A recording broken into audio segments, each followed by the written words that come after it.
semuanya, aku Anindya Arsti Syafara dan di video kali ini aku akan memberikan sebuah tutorial cara membuat game sederhana di Python. Penasaran nggak? Nah, kali ini aku akan membuat game Pac-Man, tapi ada sedikit perbedaan dari game Pac-Man yang biasanya nih. Mau tahu? Ini ada cuplikannya. Jadi, di game ini, player akan menjelajahi labirinnya dan mengumpulkan koin-koin yang tersebar di labirin. Tapi, untuk sistem di game ini akan ada penjagaan seperti lampu lalu lintas di atasnya. Kalau ada lampu hijau, player bebas jalan. Kalau lampu kuning, player harus hati-hati karena lampu akan berubah menjadi merah yang mana player harus diam dan tidak boleh bergerak. Jika bergerak, game over. Nah, hal pertama yang perlu kita lakuin adalah import library. Nah, yang pertama itu ada library Pygame. Jadi ini kayak library utama, yang paling utama, soalnya library Pygame ini emang library yang digunain untuk bikin game 2D di Python gitu. Terus kita ada library random, yang mana library ini bakal kita gunain untuk koin kita nanti, biar bisa menaruh koinnya tuh kayak secara acak gitu loh. Kemudian ada library sys, ini nanti buat keluar dari game pakai fungsi sys.exit, yang mana nanti ini kayak penting gitu loh buat kontrol aplikasi.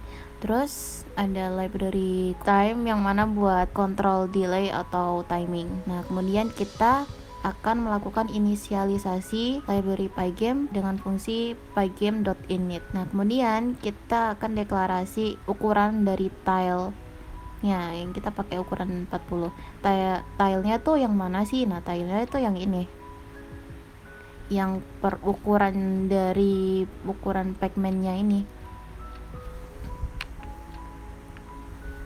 Nah, terus kita menentukan gimana bentuk dari labirinnya. Nah, di labirinnya nih nanti ini hashtagnya tuh menjadi dindingnya labirin. Terus yang space ini kita gunain untuk jalan yang dilewatin sama playernya. Nah, kemudian ini ada rows sama dengan length dalam kurung maze ini. Nah, rows ini nanti bakal digunain untuk nyimpen jumlah baris pada labirinnya. Terus yang calls ini untuk nyimpen jumlah kolomnya. Nah, kita udah dapet nilainya.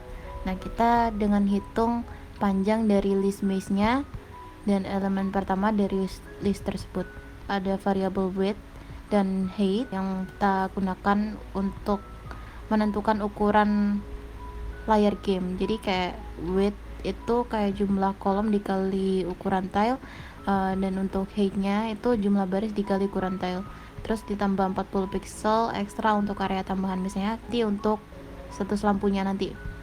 Nah, terus ini terakhir ada FPS sama dengan 60. Nanti FPS ini kayak frame per second, kita set ke 60, jadi kayak nanti ini nentuin seberapa cepet sih framenya di refresh gitu. Dan ini bisa tetap menjaga gamenya nanti tetap smooth pas dijalanin. Terus ini ada menentukan warna. Ya, ini untuk warnanya kita pakai ditulis menggunakan RGB ya. Jadi ini yang angka-angka ini, nah ini angka RGB. Terus kita setup layar. Nah, di setup layar ini kita pakai variable screen.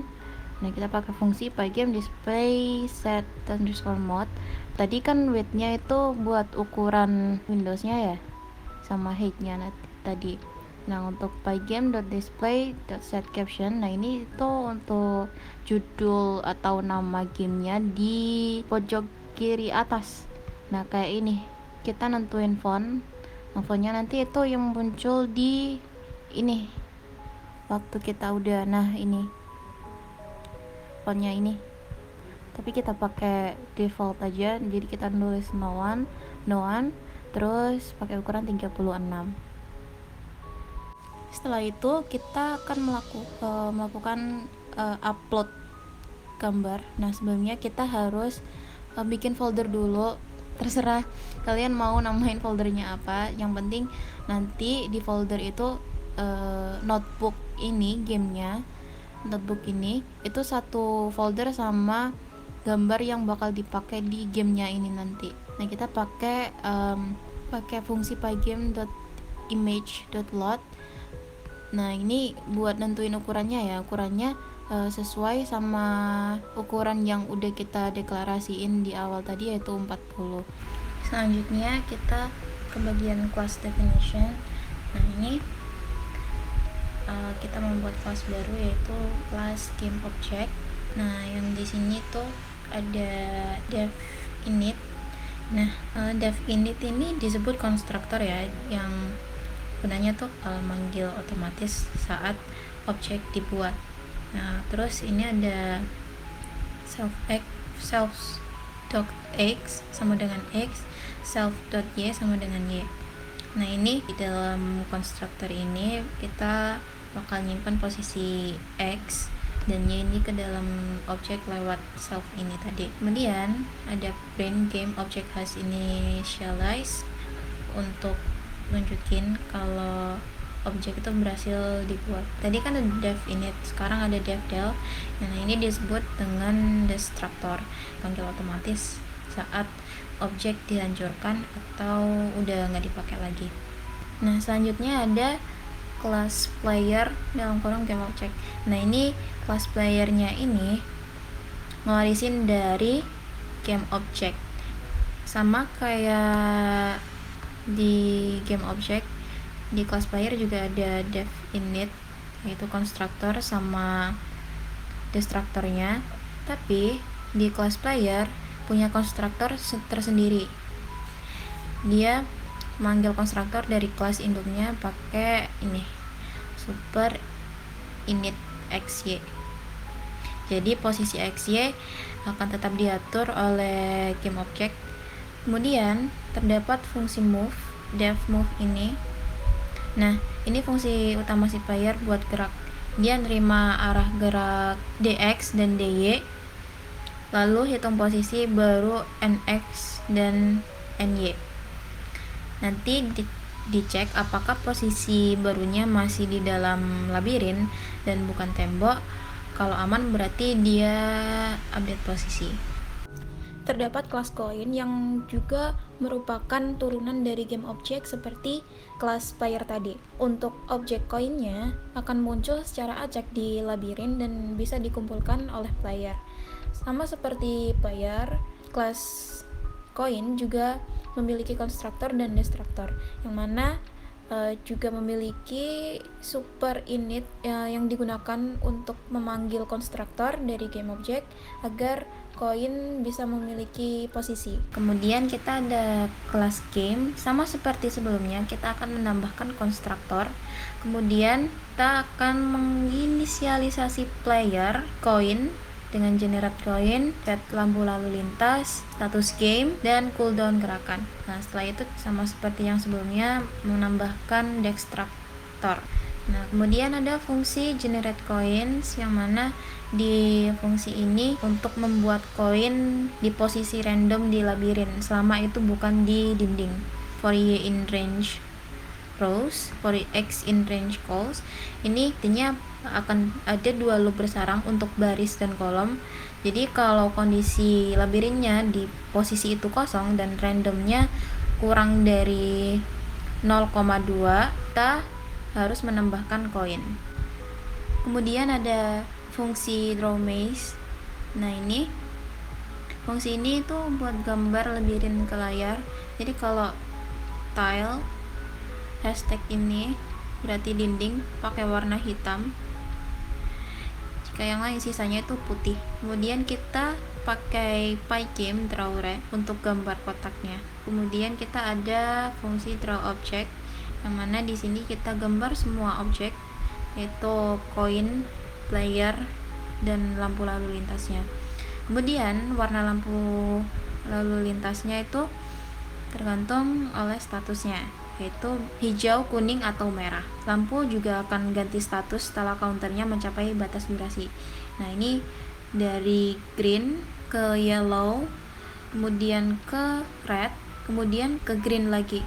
Nah, selanjutnya ada check collision, yang mana di check collision ini buat ngecek apakah player ngambil koin.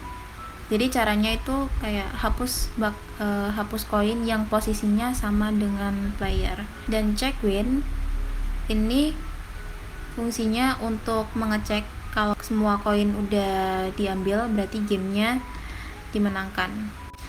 Kemudian ada fungsi handle input. Nah, fungsi ini bagian penting, soalnya di fungsi ini kita mengatur input dari keyboard. Jadi kita cek tombol arah yang ditekan, lalu cek kondisi lampu. Kalau lampu merah dan kamu bergerak, berarti kamu game over. Kemudian ada fungsi draw end screen, yang mana fungsi ini akan muncul saat game selesai, bisa saat game over atau menang. Jadi nanti ada gambar di dalam jadi gambar box gitu. Nah, di dalam boxnya itu ada tulisan game over atau menang, dan instruksi untuk restart, press R to retry, atau keluar, ESC to exit. Selanjutnya ada fungsi dev reset game. Nah, ini tuh buat nge-restart game dari awal. Terus kita harus pakai global game supaya bisa akses dan hapus variabel game dari luar fungsi. Kemudian bagian inisialisasi game loop, di bagian game loop ini inisialisasi game. Di luar loop kita buat objek game pertama kali, ini ngebuat semua objek game, player, dan coins. Ada while true, yang mana ini adalah loop tak hingga yang jadi engine dari game kita. Jadi setiap frame kita panggil clock tick fps untuk batasi kecepatan game. Kita memakai 60 fps ya. Kemudian event handling, kita pakai loop ini untuk deteksi event seperti close window. Jadi kalau user klik tombol close, kita hapus objek game dan keluar dari game menggunakan game quit dan sys exit. Misal belum game over, kita bisa tangkap input keyboard, cek tabrakan dengan koin, kemudian update status lampu dan cek apakah sudah menang. Jadi semua aksi ini masuk ke dalam if not. Nah, yang terakhir if game over. Jadi kalau gamenya udah selesai, jadi akan menampilkan layar akhir menang atau kalah. Jadi kayak menampilkan kalau kamu itu game over dengan opsi untuk restart dan keluar. Kemudian terakhir dengan game display flip, yang mana kita update layar supaya semua perubahan muncul ke layar.